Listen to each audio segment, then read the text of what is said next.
je sais pas si vous avez vu en ce qui se passe entre Dublin et New York en ce moment, il y a une exposition artistique qui fait qu'il y a un espèce de, ils appellent ça un portal. En gros, ils sont en FaceTime de Dublin avec New York constamment, quoi. Et je trouve l'idée super sympa. Tu sais, au début, c'était un peu ludique, bon enfant, ils faisaient des shifumi et tout. À un moment, ils ont rajouté un salut nazi dans le shifumi, frère. Je crois pas que ce soit dans les. Mais c'est pas moi, c'est eux, je te jure. Mais on joue à Shifu 9 ou quoi? Hallucinant, frère. Ils ont bugué. Mais non, mais c'est fou.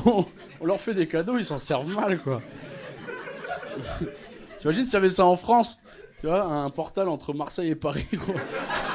T'aurais les Marseillais, allez vous faire un culé, hein. À Paris, on va augmenter le prix de vos loyers. Merci les amis, merci beaucoup. Après, c'est pas ma pire rupture. Moi, pendant 15 ans de ma vie, j'ai fait du rugby. Ça saute pas aux yeux, je vous emmerde. Fort. Il y a une de mes ex qui m'a trompé avec mon joueur de rugby préféré. Télé, équipe de France. Le Benzema du rugby, je vous parle sérieux. Moi, j'étais jaloux, mais fan. C'est très bizarre. C'est ce que j'appelle de la contradiction émotionnelle. Quand deux émotions pas compatibles se rencontrent. Ça arrive dans d'autres situations, même chez vous, hein, tard la nuit, quand le voisin il casse les couilles parce qu'il met du son trop fort, mais il met du bon son. Tu vois, hein. T'es vénère, hein. Mais bon. En rythme. Ça arrive tout le temps. Même en venant au Paname tout à l'heure. Je suis venu avec une bouteille d'eau que je fais tomber dans la rue. On s'en fout, mais quelqu'un de très gentil décide de ramasser ma bouteille. Sauf qu'en ramassant la bouteille, j'ai vu l'arrêt de son cul. C'est moi qui suis emmerdé parce que je suis partagé entre remerciements et moqueries qui sont pas compatibles. Le gars, il me rend la bouteille avec le sourire. Mais j'ai vu ton cul, frérot, c'est trop tard. Puis là, ce joueur-là, en plus, il joue à Toulouse. Moi, je viens de Toulouse. On discute après, je suis au milieu de quelque chose là. Ça, tu on est ensemble. Mais ce joueur-là, il joue à Toulouse. Toulouse, c'est mon club de cœur. Il y a 2 ans, on a été champion de France parce que ce mec a mis un essai à la dernière. Putain, l'émotion dans laquelle j'étais. C'était. Ah, fils de pute! On est champion, mais. T'as baisé ma meuf! C'est dur, hein?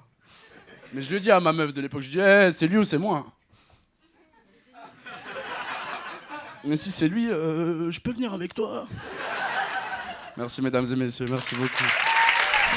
Non, mais sortir avec quelqu'un de plus vieux, ça implique, tu vois, d'être à la hauteur sur plein de trucs sexuellement, notamment sexuellement.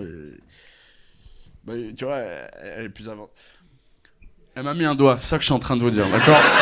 Elle m'a mis un putain de doigt, gros. Oh, waouh!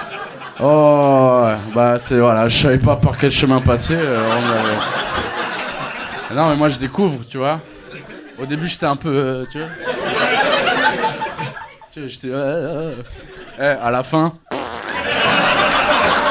une bouche de métro, je te jure. Non, mais c'est une belle activité, j'aime bien. Ouais, mais le problème c'est que je me suis mis dans une situation un peu inconfortable à cause de ça. Parce que vraiment, voilà, c'est une activité, j'aime bien. À refaire. Mais. En fait, l'autre jour, il y a. Non, mais attends. L'autre jour, je rentre chez ma mère, bref. Ne faites aucun lien entre ces deux trucs. Toi, je te vois, toi, t'arrêtes. C'est juste que. Je suis au tel avec un pote et je lui raconte cette histoire de finger. Et je suis au tel, tu vois, et je lui dis ouais gros putain, j'ai adoré ça, je crois que je suis accro, j'ai trop peur de recommencer seul, tu vois.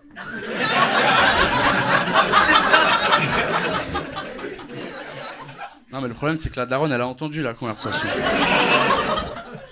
Et ma mère elle se pose des questions normales, elle rentre en panique, elle me dit Tom voilà, je suis désolé, j'ai entendu ta conversation mais tu prends de la coke? Je dis oui. Oui. Merci les amis, merci beaucoup. C'est à l'oral que j'ai du mal à m'exprimer. Heureusement, il y a les conversations virtuelles, les textos. Moi, par texto, je te fais passer l'émotion que je veux grâce à un outil, les emojis. Il y a des emojis qui valent des phrases, sans déconner. Hein. L'emoji bouge sur le côté, là. C'est bizarre la connotation qu'il a. Ou c'est moi le fou, mais il y a un vrai. C'est juste un point jaune sur un écran. Hein. Mais à chaque fois que je le reçois, bizarrement, je lis. Viens. Vraie connotation. Et c'est que par texto. Crois-moi, si un jour on se date et qu'en plein date, je te lâche un